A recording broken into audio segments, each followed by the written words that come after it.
আসসালামু আলাইকুম ওরহমতুল্লাহি ওবরকাতু।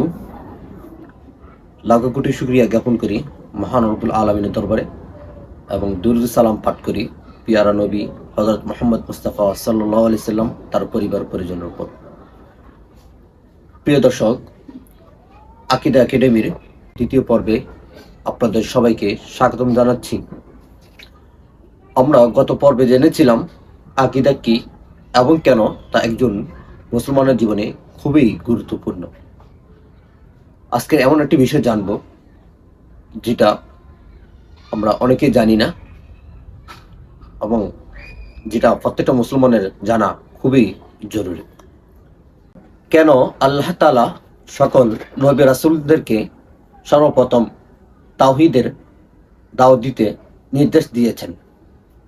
আল্লাহ তাআলা চাইলে তো নামাজ, রোজা, হজ, যাকাত আরো ইত্যাদি বিষয়ে কথা বলতে পারতেন। কেন তাওহীদের কথা সকল নবী রাসূলদেরকে সর্বপ্রথম তাগিদ দিয়েছেন? তা আমরা কোরআন সুন্নাহের আলোকে জানব। আল্লাহ তাআলা পবিত্র কোরআনে ইরশাদ করেন, ওয়ালাকাদ বাআসনা ফি কুল্লি উম্মাতির রাসূলান আন ইবুদুল্লাহ ওয়াজতানিবুত তাগুত।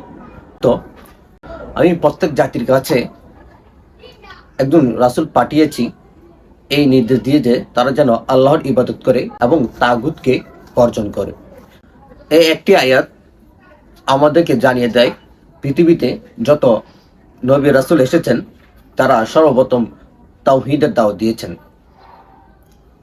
হযরত আদম আলাইহিস সালাম, ইব্রাহিম আলাইহিস সালাম, নূহ আলাইহিস সালাম, মুসা আলাইহিস সালাম, ঈসা আলাইহিস সালাম, সর্বশেষ নবী হযরত মুহাম্মদ মুস্তাফা সাল্লাল্লাহু আলাইহি সাল্লাম তারা তার উম্মতকে সর্বপ্রথম তাওহীদের দাওয়াত দিয়েছেন। এখন প্রশ্ন হলো, এর কারণ কি? এর কারণ একটি, তাওহীদ হলো ইসলামের মূল ভিত্তি। যে ভবনের ভিত্তি দুর্বল হয় সেই ভবন বা সে ইমারত টিকে থাকে না। তেমনি আকিদা ও তাওহীদ শুদ্ধ না হলে একজন মুসলমানের ঈমান আমল ঠিক থাকে না। এই কারণে আল্লাহ তাআলা সূরা জুমরে উল্লেখ করেছেন, লাইন আশরাকতা লাইয়াহবাতান্না, তুমি যদি শিরিক করো তাহলে তোমার সমস্ত আমল বরবাদ হয়ে যাবে। অর্থাৎ তাওহীদ ঠিক না হলে নামাজ, রোজা, হজ, যাকাত এভরিথিং যত আমল আছে সমস্ত আমল বরবাদ হয়ে যাবে। কোনো আমলই গ্রহণযোগ্য হবে না মহান রবের কাছে। দ্বিতীয় কারণ হলো শিরিক মানব জাতির সবচেয়ে বড় শত্রু। শয়তান কখনো চায় না মানুষ এক আল্লাহর ইবাদত করুক, নামাজ পড়ুক, রোজা রাখুক, আল্লাহর দিকে ফিরে আসুক। সে চায় মানুষ শিরিক করুক, আল্লাহর সাথে অংশীদার সাব্যস্ত করুক। এই জন্য আল্লাহ তাআলা পবিত্র কোরআনে ইরশাদ করেন, ইন্না শিরকা লাযুলমুন আযীম, নিশ্চয়ই শিরিক মহা অপরাধ, মহা জুলুম। তৃতীয় কারণ হলো তাওহীদ ছাড়া জান্নাতের পথ উন্মুক্ত হয় না। রাসূলুল্লাহ সাল্লাল্লাহু আলাইহি সাল্লাম যখন মুআয ইবনে জাবালকে ইয়ামিনে পাঠালেন তখন তিনি বললেন, তুমি সর্বপ্রথম তাদেরকে আল্লাহর একাত্মবাদের সাক্ষ্যের দিকে আহ্বান করবে। সহিহ বুখারী ও মুসলিম।